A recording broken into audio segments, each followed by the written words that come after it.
मिलेगा, करप्शन का सिस्टम टूटेगा। आं बर' रावजों लाखा इंग्लिशसो लादों। औ मावनांगोन खामानिखौथ' मावनांगोन मोजांखौनो मावनांगोन ना रायजोफ्रा बेखायनोथ' फाथायहरदों ना मावगोन आं बर' रावजों लाखा इंग्लिशसो लादों। औ मावनांगोन खामानिखौथ' मावनांगोन मोजांखौनो मावनांगोन ना रायजोफ्रा बेखायनोथ' फाथायहरदों ना खुलुमबाय रायजोफोर गिबिसिन थारावखि थांखि ब्लग इउटुब चेनेलनिफ्राय रायजो राजा बयनिसिमबो दिनैनि फुंबिलिनि गोजोननाय जासिहरग्रोनाय जाबाय। जों दिनैहाय एसे फंनैसो सावरायलायगोन इउपिपिएल पार्टीनि रनजित बसुमतारी सार आरो इउपिपिएल पार्टीनिफ्रायनो राकेश ब्रह्म आदै बिसोर सानैखौ लानानै आरो जोबनायाव रायजो राजा नोंथांमोन जोङो सावरायलायगोन नैबे समायखिरा लानाय मैयानि जे आसाम एसेम्ब्लियावहाय जे समायखिरा लाबाय जाय मन्त्रि यानिखि जाय एमएलएफ्रा मैयानि समावहाय गाव गावनि बिबानखौहाय मावफुंनो थाखाय समायखिरा लाबाय बेखौ नोंथांमोना ससे खोनासंब्लानो जाबाय। लोगोसे रायजोफोर हादरावहाय गोदान पार्टी जोनोम जादों नोंथांमोना नुखादों। बे गासैबो भिडिअनि सायावनो जोङो दिनैनि समाव सावरायलायगोन। गिबिसिनथारावहाय नोंथांमोना नैबे सावगारिखौ नायनानै ला इउपिपिएल पार्टीनि हाग्रा बिफाननि बारग' मन्त्रि रनजित बसुमतारी सार बिथांमोना खोनानाय मथेब्ला ससियेल मिडियायाव जोङो खोनानाय मथेब्ला बिथांमोना रिजनेल पार्टीयावहाय जइन जाहैगोन नामा यानिखि बिजेपि पार्टीयाव जइन जाहैगोन नामा आरो बिसोर सानैबो हयथ' बिजेपि पार्टीयाव जइन जानो हागौ। जाहोना मा बेखौ इयुनावसो नुगोन रायजो राजा नोंथांमोन। खोनानो मोनदों बिपिएफ पार्टीया हारिनि थाखाय सेन्टिमेन्ट गैया, दा बेनिखायनो हयथ' बिथांमोना बिजेपि पार्टीयावहाय जइन जाहैनो हागौ आरो नङाब्ला बिथांमोना जाहैयाबो जानो हागौ। नाथाय ससियेल मिडियायावहाय गोख्रों गोसारदों इउपिपिएल पार्टीनि रनजित बसुमतारी सार आरो राकेश ब्रह्म आदै बिसोरो बिजेपि पार्टीयाव थांगोन होननानै जोङो ससियेल मिडियायावहाय खोनानो मोनदों। बे समाव नैथियाव रायजो राजा नोंथांमोन खोनासंदो, सेवली मेडामाबो समायखिरा लाबाय, चरण बर' साराबो समायखिरा लाबाय आरो जेसेबांनाखि बिपिएफ पार्टीनि 10 जन एमएलए दङ गासैबो समायखिरा लाबाय। नाथाय सेवली महिलारी मेडामखौ गामियारि रायजो राजाफ्रा मा आसा खालामदोंमोन नोंथांमोना नुदोंना? सेवली महिलारी मेडामखौहाय गामियारिनि रायजो राजाफ्रा मन्त्रि थिसनजानो लुबैदोंमोन। आंनि आन्दाजावहाय बे समावहाय रावखौ मन्त्रि दोनथ'नाय जोङो नुनो मोनाखै। लेंनाय आफादगिरि दोनबाय नाथाय मन्त्रि रावखौबो थिसनाखिसै। गावबा गावनि जायफ्रा बिथोन मथे बिसोरो समायखिरा लाबाय गावबा गावनि गोसो बायदि। नाथाय बेनि गेजेराव आं माखासे बाथ्राखौ बुंनो सानदों। सासे समायखिरा लानायखौ खोनासंग्रोलायदो दाना। I, Sri Paniram Brahma, having been elected a member of Assam Legislative Assembly, do swear in the name of God that I will bear true faith and allegiance to the Constitution of India as by law established, that I will uphold the sovereignty and integrity of India, and that I will faithfully discharge the duty upon which I am about to enter. Paniram Brahma नैथियाव खोनासंबावदो। अहम यह विधानसभायाः सदस्यः निर्वाचितः अस्मि ईश्वरस्य शपथं स्वीकरोमि यत् अहं विधि द्वारा स्थापितं भारतस्य संविधानं प्रति सत्यां श्रद्धां निष्ठां च रक्षयिष्यामि। अहं भारतस्य प्रभुताम् अखण्डतां च अक्षुण्णां रक्षयिष्यामि। यत् पदम् अहं गृह्णामि तच्च कर्तव्यानि श्रद्धापूर्वक निर्वहनं करिष्यामि। आसाम लेजिस्लेटिभ एसेम्ब्लिनि मासिगिरि बिश्वजित दैमारी सार थामथियाव खोनासंदो। आसाम आयेन आफादनि सोद्रोमा सायख'जानायाव इसोरनि मुङै समायखिरा लायोदि आयेन खान्थिजों सुजुजानाय भारत संबिजितनि सायाव आंहा नंगुबै फोथायनाय आरो गनायनाय थागोन। आं भारतनि जारगोरा आरो खौसेथिखौ रैखा खालामगोन आरो आंनो मावनो होनाय बिबानफोरखौ सैथोजों मावफुंगोन। आं श्री रबिराम नार्जारिया इसोरनि मुङै समायखिरा लायोदि आसाम आयेन आफादनि सोद्रोमा सायख'जानायाव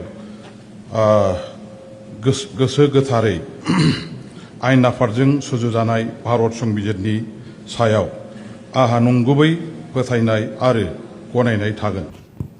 आं मुस्रि चरण बर'आ आसाम आयेन आफादनि सोद्रोमा सायख'जानायाव इसोरनि मुङै समायखिरा लायोदि आयेन खान्थिजों सुजुनाय भारत संबिजितनि सायाव आंहा नंगुबै फोथायनाय आरो गनायनाय थागोन।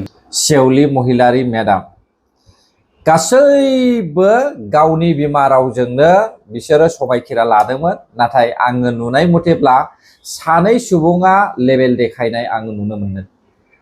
मानो लेबेल देखायनाय होननानै बुंदों आं मिथिगौना रायजोफोर? लेजिस्लेटिभ एसेम्ब्लियावहाय सरकारि मावख'आवहाय जुदि बर' रावखौहाय फोसावनो थाखाय खाबु मोनसेयावबो जुदि बिथांमोना गुबुन रावजोंहाय गावसोरखौहाय सिनाखि होयोब्ला अब्ला बेयावहाय आङो गोजोननाय मोनाखै। सिगांनि समावहाय बेबायदि खाबुखौ मोनाखैमोन जोङो, नाथाय नैबे UPPL फैनायनि उनावहाय जे सरकारि मावख'आवहाय बर' रावा बाहायजानायनि खाबु मोनबाय, नैबेनि उनावबो आरोबाव जोंनि बर'नि लिडारफ्रा गावसोरखौनो लेबेल देखायनाय आङो नुनो मोननानैसो बे बाथ्राखौ बुंनाय जादों। जायफ्रा गावनि बिमा रावजोंहाय समायखिरा लाबाय बिथांमोनखौ आं रोजा रोजा साबायखर बावहरनाय जाबाय। रायजोफोर, जोंनि बर'निल' नङा, गुबुन गुबुन हारिफोरनियाबो गाव गावनि बिमानि समायखिरा लादों, नाथाय बिसिनियावबो नोंथांमोना नुनो मोनदों रुपाली लाबथांसा गोदानै थिसनजानाय MLA कार्बि आलंनिफ्राय बिथाङाबो गुबुन नेशनेल भाषाजोंहाय समायखिरा लादों। बेखौ आं जेबो बुंला, मानोना बिथांमोनाबो गोदाव सोरावखा सिगांनिफ्रायनो। नाथाय राभा हासं काउन्सिलनि जे CM बिथाङाबो समायखिरा लादों गावनि बिमा रावनिफ्रायनो।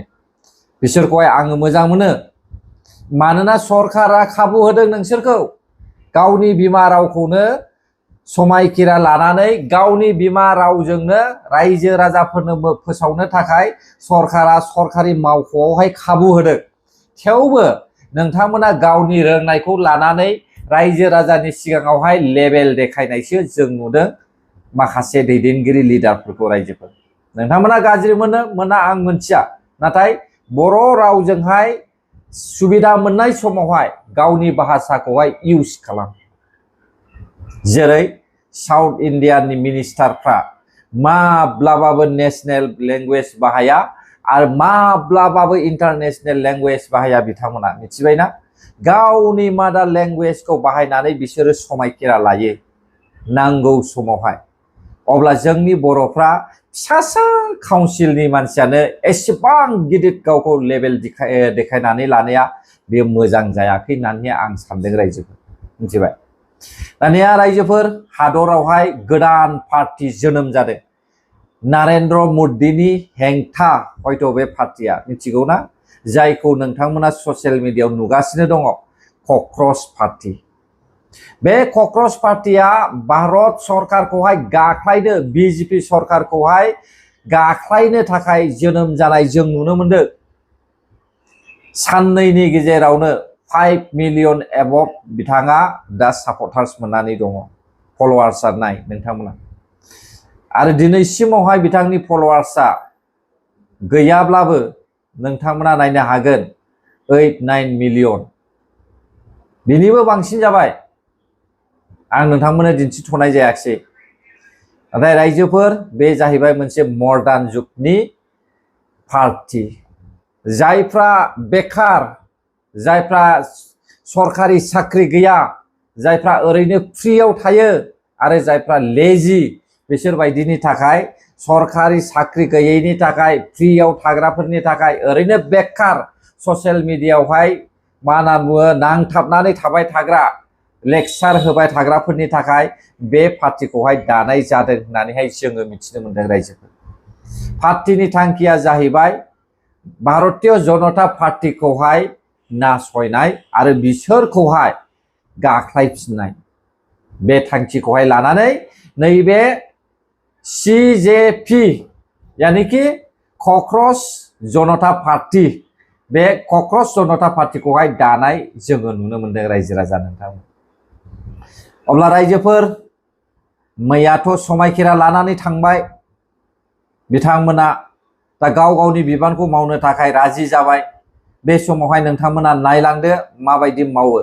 आरो आङो जोबनायाव सोसनफानो सानबाय, जोंनि बर'फोरनि जायगायावहाय हा हुनि एसे बेले बेजे ओंखारजेनदोंसै। हा फाट्टाखौ लानानै, हानि लेखाखौ लानानै मैया मोनाबिलि समावहाय आङो सासे इउटुबारनि भिडिअ नुदों। बिथाङा गावनिनो हानि सायावहाय माखासे अजद थिखांनाय। थिग बेबायदिनो जोंनि बर'फोरनि गेजेरावहाय गोबां सुबुङा हा गैया आरो हानि फाट्टा लेखा गैया।